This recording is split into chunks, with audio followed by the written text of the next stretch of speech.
In our last video, we talked about how we use action verbs with the simple present tense. Today, we're going to talk about something similar, but a little different. Have you ever wanted to talk about how you feel or what you have?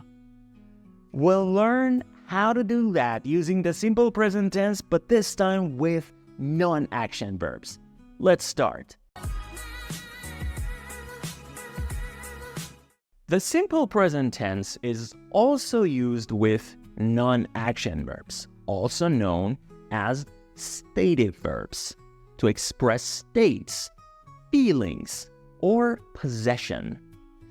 Examples include be, like, love, believe, own, and etc.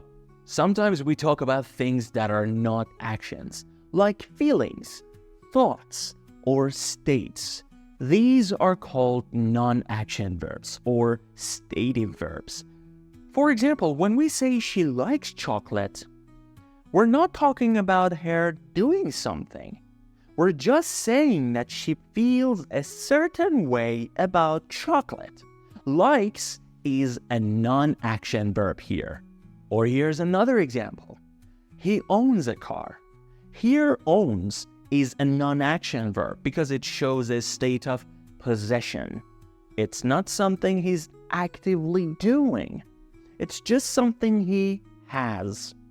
So, the simple present tense can be used with non-action verbs to talk about states, feelings, or possession.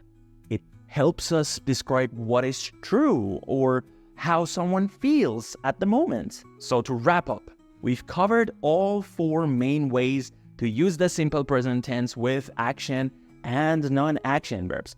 We learned about doing things regularly, telling what's always true, planning events for the future, and talking about how we feel or what we have right now. Keep practicing these to get better, and if you're confused about anything, just ask and don't worry. In our next video, we'll learn more about non-action verbs and their different categories.